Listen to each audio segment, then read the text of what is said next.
भगवान कह रहे हैं साधुरेव समन्तव्या, अब उसे साधु मानो। साधु को साधु मानने के लिए कभी आज्ञा नहीं दी गई। वो साधु नहीं है, वो पाप आचरण करने वाला पापी रहा है, दुराचारी रहा है, पर उसने भगवान का आश्रय ले लिया है। अब भगवान कह रहे हैं करो सद्य ते साधु समानम, मैं साधु बनाऊंगा। अब वो साम दाम और दंड भेद से सीधे रास्ते लाऊं, नकली से बनाऊं असली, भगत मेरे मुकुटमणि।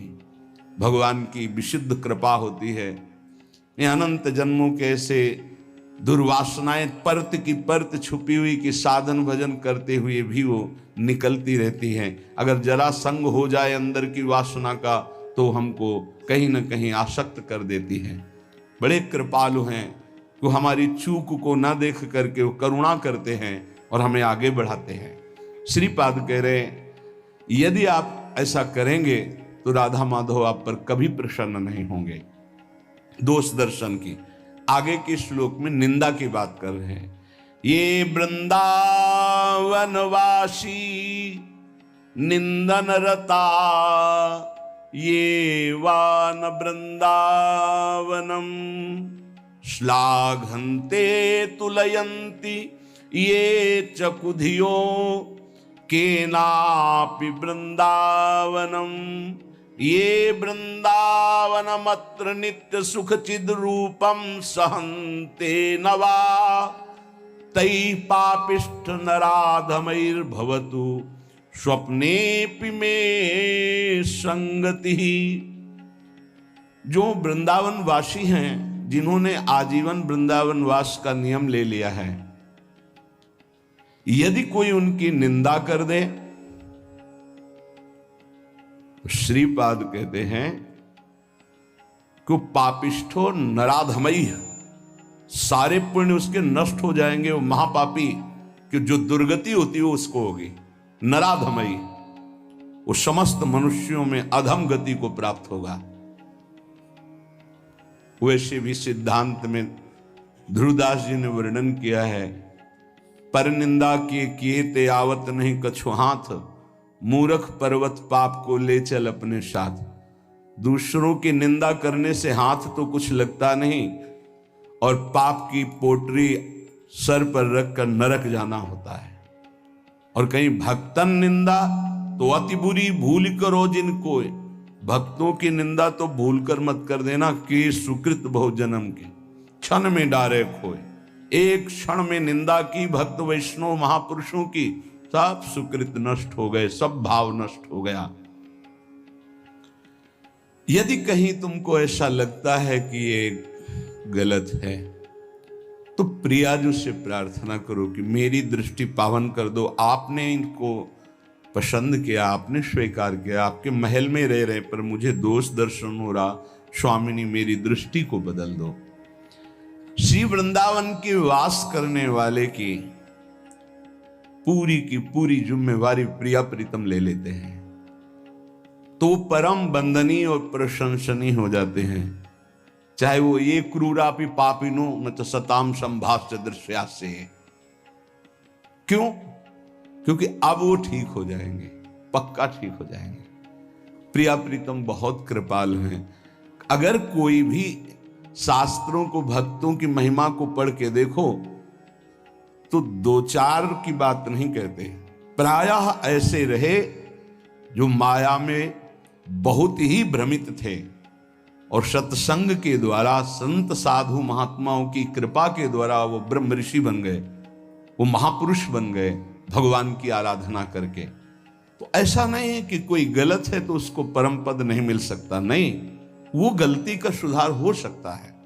प्रिया प्रीतम की शरण में है, सुधार हो जाएगा। बहुत जन्मों का बिगड़ा हुआ मन है। जो मंदबुद्धि वैष्णव जनों की, कहीं के भी वैष्णव हो, चाहे गृहस्थ हो चाहे विरक्त हो, यदि भगवत आराधन परायण है, कभी भी उसकी छिद्रान्वेषण वृत्ति से दोष दर्शन न करे। ढूंढे कौन सा दोष हो सकता है। बहुत सावधानी की जरूरत है। आपका चिंतन आपकी स्थिति से हो रहा है, उनका व्यवहार चिंतन उनकी स्थिति से हो रहा है। तो किसी की स्थिति में जब तक अपनी स्थिति नहीं मिलाओगे तब तक स्थिति का पता नहीं चलेगा। तो ये तो तुम्हें पता है नहीं कि अंतःकरण तदात्म किया, उसकी स्थिति में पहुंचे और बात जान ली। तुम तो केवल देह भाव में स्थित हो, तो देह भाव के अनुसार यदि किसी वैष्णव की, किसी भगत की, किसी बाहरी चेष्टा पर बड़े बड़े महापुरुषों की बड़े विचित्र लीलाएं होती हैं, उनको समझ पाना बड़ा कठिन है। सत्संग हो रहा है, बीच सत्संग में सत्संग को रोक दिया श्री रामकृष्ण परमहंस जी, और लाओ वो ये पकोड़ा। विवेकानंद जी ने प्रार्थना की कि प्रभु सत्संग में बीच में कई लोगों की श्रद्धा बिगड़ सकती है। ऐसे भाव में उनकी, तो उन्होंने कहा कि शरीर रजोगुण से चलता है, यदि रजोगुण न धारण करे तो अभी शरीर छूट जाए। जिस दिन मैं ना मांगू उस दिन जान जाना कि शरीर छूट जाएगा। एक दिन ऐसा ही हुआ, कुछ नहीं मांगा, सबको भय लग गया और शरीर पूरा हो गया। महापुरुषों की क्या लीलाएं हैं, अपने समझ के बाहर हैं। अपने को तो सिर्फ अपने हृदय को देखना है। और श्री वृंदावन की तुलना, समानता अगर कोई इस भौम में किसी परम धाम से करे तो वो सच्चिदानंद मयत्व महाप्रेम में वृंदावन धाम की अवहेलना करता है। जैसे कोई आते हैं बाहर से, बोले हम जान रहे थे वो वृंदावन ही है। किसी भी पवित्र स्थान को लेकर वृंदावन की समानता में सिर्फ वृंदावन है।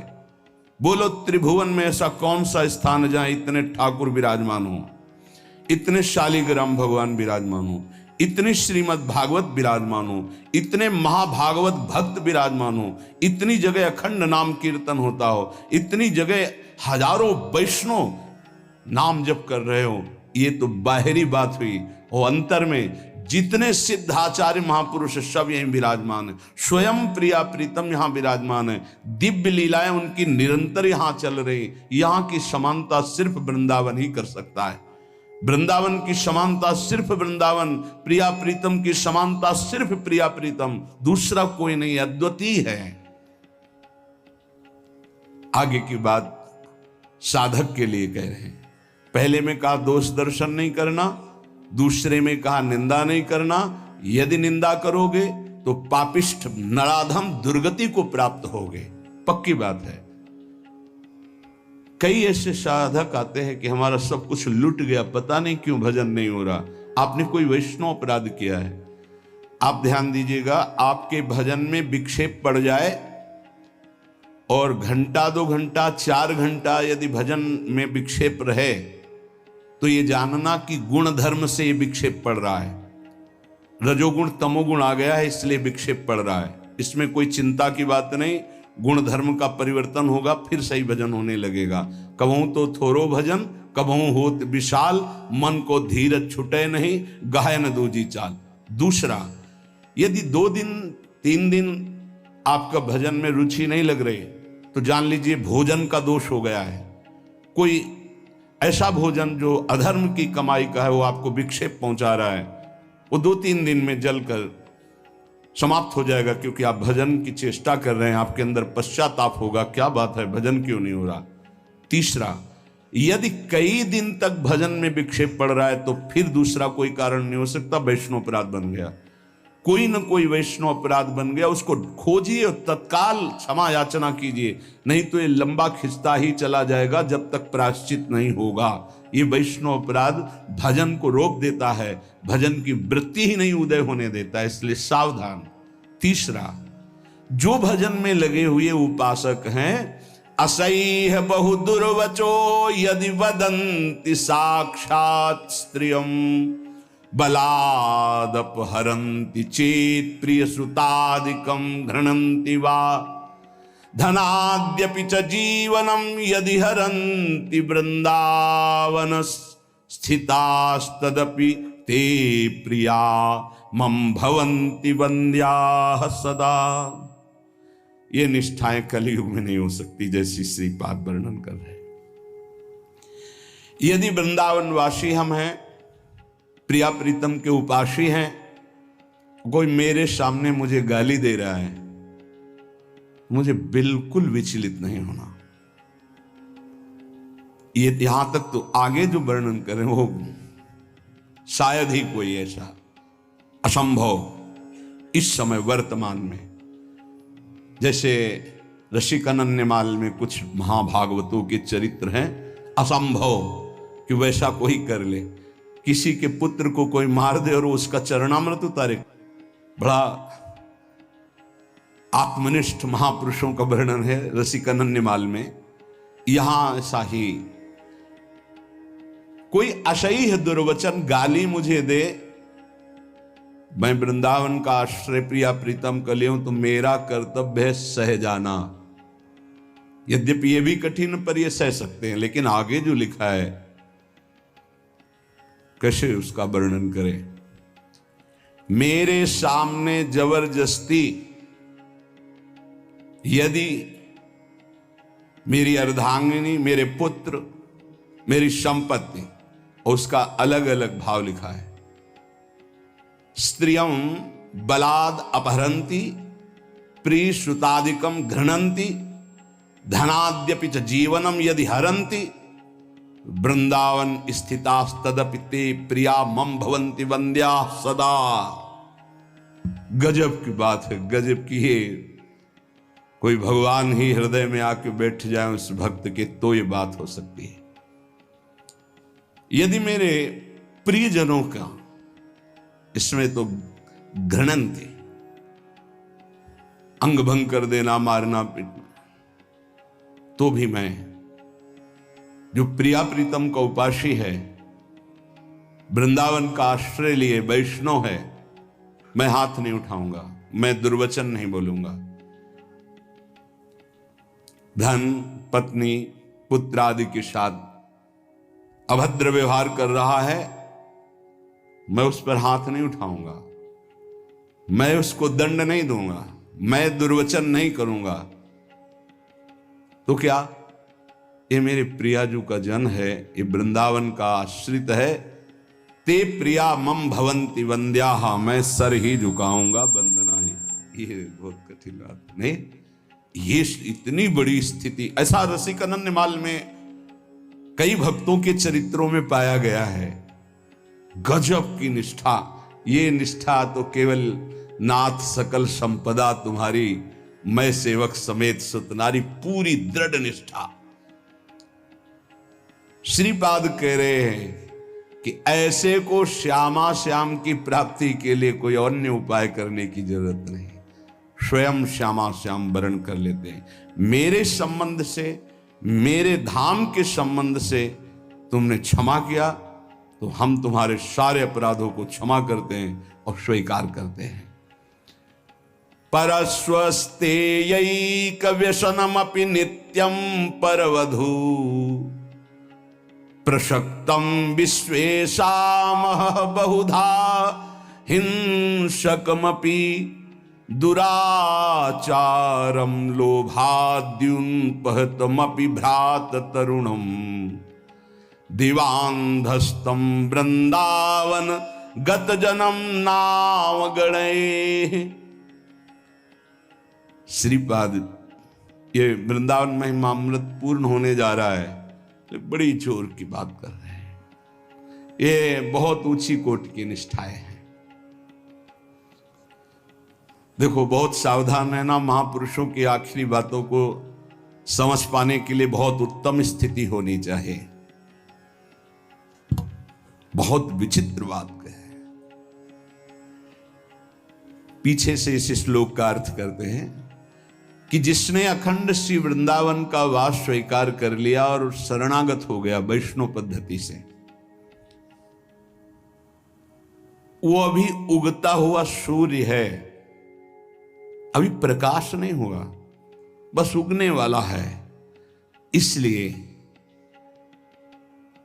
तुम कहीं भूल न कर देना उसके साथ। अगर वो तुम्हें दिखाई दे रहा है कि कुछ अपहरण कर रहा है आपका, इसमें तो बहुत विचित्र ढंग से वर्णन किया है। वो सबकी क्षमता नहीं, इसलिए उसकी व्याख्या नहीं करते हैं। क्योंकि अगर बुद्धि उस स्थिति में नहीं है तो लगेगा महापुरुष ऐसा क्यों बोल रहे हैं, क्योंकि साधारण धर्म का पालन करने वाला भागवत धर्म को नहीं जानता, और भागवत धर्म में स्थित प्रेम धर्म को नहीं, और जो प्रेम धर्म में स्थित है वो साधारण धर्म को भी जानता है, भागवत धर्म को भी जानता है, प्रेम धर्म को भी जानता है। ये प्रेम धर्म में स्थित महापुरुष हैं जो पूर्ण भगवद आश्रित है। ऐसे ही महापुरुषों ने भगवान को दिखा दिया है कि ये जीवन आपका है, ये जीवन आपका है। आरा चलवा दिया भगवान ने तो आह नहीं निकली। ये 22 बाजारों में मार कोड़े खाल खींच ली गई, हरि बोल के सिवा एक शब्द नहीं निकला। ये उच्च कोटि के कारक महापुरुष हैं। अपने लोग सुनकर भयभीत हो जाएंगे कि ऐसी क्या, बहुत इसका कैसे अर्थ करें। इसकी स्थिति तो दिव्य महापुरुषों की जब तक स्थिति नहीं होगी तब तक इन शब्दों को नहीं समझ पाओगे जो इसमें। उदित बाल सूर्य समस्त अंधकार का जैसे नाश कर देता है, ऐसे प्रिया प्रीतम की शरणागति में है, वृंदावनवासी है।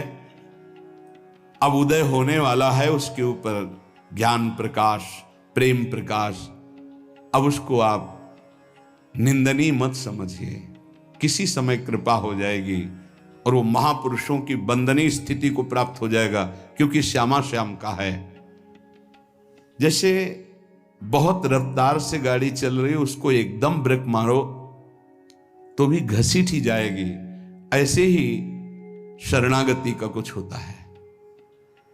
बहुत जन्मों से रफ्तार से गाड़ी भोगों में चल रही है, ब्रेक मारते मारते वो फिसल ही जाता है। जैसे एक बहुत 100-200 वर्ष का पुराना वृक्ष आंधी से जड़ से उखड़ जाए तो महीनों हरा भरा दूर से दिखाई देता है, यद्यपि उसकी जड़ खत्म हो गई। ऐसे शरणागत श्यामा श्याम का हुआ तो यद्यपि संसार बंधन खत्म हो चुका है, पर काफी दिन तक आपको दिखाई दे सकता है कि संसारी है, इसमें कुछ लक्षण संसारी है। वो तुम्हारा सर्वस्व अपहरण करने वाला हो, अब आगे तो कितनी बड़ी बात है, बहुत बड़ी बातें लिख रहे हैं महापुरुष हैं। नित्यम परवधु प्रशक्तम विशेषा महाबहुधा हिंसक मपि दुराचारम लोभाद्युन पहत मपि भ्रात तरुणम। पर वृंदावन गत जन्म नवागणे। मैं नमन करता हूं, उनकी गणना हम दुराचारियों में नहीं करेंगे, क्योंकि प्रिया प्रीतम की शरण में हो गए, ये परम पद के अधिकारी होंगे। आंतरिक बात कि हमें यह देखना है कि ये प्रभु के जन हो चुके हैं, आज नहीं तो कल इनका सुधार निश्चित हो जाएगा। इसमें दो बातें हैं। एक है जो हमारे हृदय की अनंत वासनाएं हैं, प्रभु के द्वारा ही उनका सर्वनाश होगा। कोई चाहे जितनी बढ़कर बात करे, अपने बल से निर्विकार पूर्ण रूप से हो ही नहीं सकता। ये तो कृपा से होता है। अब कृपा हो गई, कहां भोगों में फंसा जीव संसार का, प्रभु की शरण में आया, फिर प्रभु की शरण में आकर के उस शरणागति को नहीं जान पा रहा है, लेकिन उसकी वासनाएं वैसे ही प्रबल है। पर उस शरणागत जिनके हुए वो जान रहे हैं कि मेरे आश्रित हुआ है, मेरी माया प्रबल है, वो चूक ना देख करके अपनी करुणा से उसका परम मंगल कर देते हैं। ये अब इसी भाव को समझ करके ध्रुवदास जी लिख रहे हैं, अवगुण करे समुद्र सम गनत नापनो जान, राई के संभजन को मानत मेरु समान। इसका मतलब ये नहीं कि कोई स्वतंत्र रूप से ऐसे वासनाओं में नहीं, वो हरि का जन है, वो जलाकर राख कर देंगे हृदय को। उसको त्राहिमाम बोलना पड़ेगा और सही मार्ग में चलना पड़ेगा, पक्का। ये हृदय की बात कहते हैं। हमारा हृदय या आपका हृदय सब मायाकृत है। अगर माया से मुक्त हो रहा है तो केवल उनकी कृपा से हो रहा है, नहीं किसी की कोई बस नहीं। शिव विरंचिका मोहई को है बपुरान, अस जिय जानि भजी मायापति भगवान।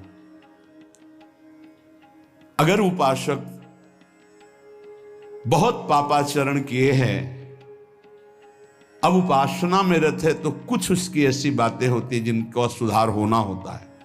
क्योंकि वो सिद्ध पुरुष नहीं है। हमें चाहिए कि अगर हमें दोष दर्शन होता है तो हम नमन करते हैं, भगवान जिन्होंने आपको शरण में लिया वही आपको शुद्ध करेंगे, जो हमें शुद्ध कर रहे हैं वही आपको शुद्ध करेंगे। हम भगवान से प्रार्थना करें कि जो साधक में दोष है उसको ऊपर कृपा करके उठावें कि दोष उसे छू न पावे, और हम पर कृपा करें कि हम दोष दर्शन न कर पावें और हम नाम जप